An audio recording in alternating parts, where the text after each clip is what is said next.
Hello and welcome back to the Bricks Hub. As you remember, last week I posted a video about doing some modifications to the Bad Batch Shuttle. So last week I did this. This was the modified bark speeder for Crosshair. And I said I was going to get onto the shuttle pretty swiftly after that. So here is phase 1, but part 2 overall, of my mods for the Bad Batch Shuttle. You can see right now I've not really made many changes to the wings. These still have the little ugly bit on the back, which will be changed. Bringing the camera up a bit closer, you can see the first major change is the landing gear that I've added.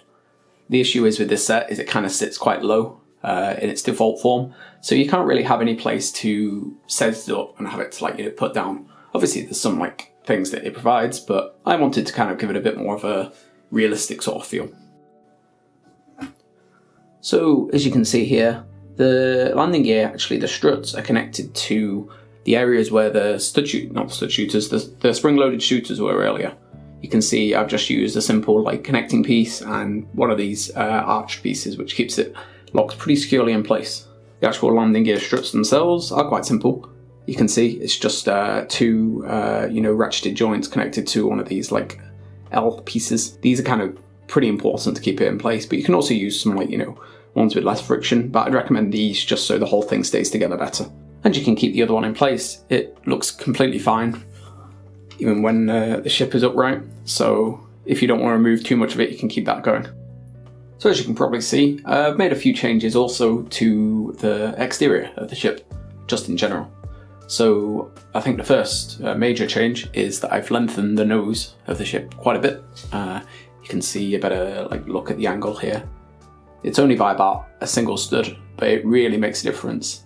I think maybe 2 studs, but I've just changed the angle slightly of the bit at the front. But even just that, I genuinely think it just makes it the ship have a much more narrow profile than the kind of squashed up look it has in the actual set. One thing I will say is that I do at some point intend to replace this piece, this one here, with a more accurate shape, because currently I'm not a huge fan of the weird sort of curved dome sort of style of it. However, I think I'm going to have an option to keep it this way available as well, because if I do change this piece, it's going to compromise a lot of the cockpit space and things like that. So I understand why LEGO used that piece, just so they can have more room in the ship, because I think that was their intention for a lot of the changes that they made to the base design when they made the set. Another thing also, I've changed the gap here between the engine, the body section and the cockpit. You can see it's a little bit thicker, but it's using slightly different techniques. And I've got rid of the weird sticking out parts with the lights and instead replaced them with a more angled piece, which fits them a little bit better, I think. Since we're also this close, I also put some small weapons just underneath the wings. These do exist on the actual ship, and while they might be a little bit too big for how they should be, I thought it was a worthy change. And also I put the little black piece just covering over the light grey there as well. Another pretty obvious change is that I also moved the location of the bottom turret. A lot of people who've modded their Bad Batch Shuttle set have done this, so it's not very surprising to see it. I kind of used a similar technique to most of the other modders have, so I don't want to take it apart really, but you do need to just substrate a couple of pieces, but you don't actually need any new parts to do this. So you just need to move the pieces a little bit and substitute them so the guns are underneath the red cockpit. If you want to sacrifice some proportional accuracy to just make it a bit more obvious, you can put 2 lightsaber pieces over them, and it does make it stick out a little bit more. However, me being a bit of a stickler for accuracy, I'm not a fan of that, so I'd prefer to keep them as they are.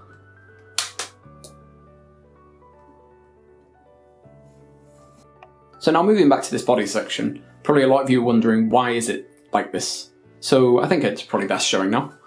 First off, I've secured the cockpit a lot better. I've used these pieces here, and I've used a lot more flat tiles here.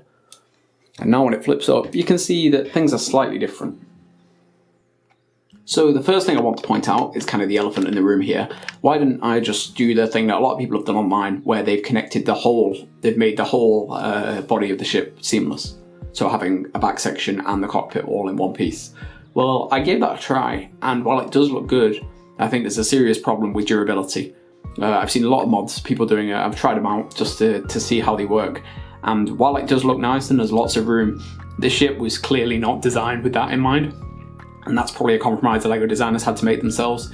It just collapses inwardly, so I need to have a big central strut going through the middle to keep the whole thing kept together, or I'd have to completely rework the whole set. So unfortunately, that is a little bit of a compromise here. However, there is now much more room in the back.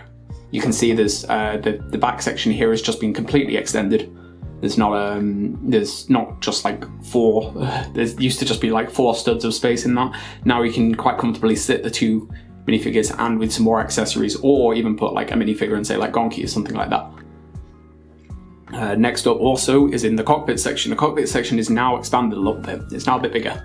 Obviously, partially because of the stud that I increased it by, but also just because there's now less like used up space from when I used had the central bit. Because I did still rework how the cockpit sits, but I just didn't remove every part of the central bit. So you can see now that there's now actually a bit of a storage space in here. So I'm gonna just lift this crate out. I would have had like a better connection for it, but obviously it wouldn't have fit inside the ship if it was any higher. And that could also double as a seat. So if you're not a big fan of having storage, you can put something in here, like maybe Gonky again. So that's all I've got to show for now. There's still a few more things that I really do need to start working on. I'm gonna be not completely, but I'm gonna be reworking the wings to a certain degree. And I also want to change this top fin as well. I've been thinking of maybe a more like brick-based design. If not, I might just have to reverse the tiles on either side. It's not the best solution, but I think it's the best way to try and like make it a bit more uniform on each side. So yeah, as always, thank you so much for watching. I've been really enjoying working on this series, and this is quite a great set. I would highly recommend it. There's just a few little things that just need changing.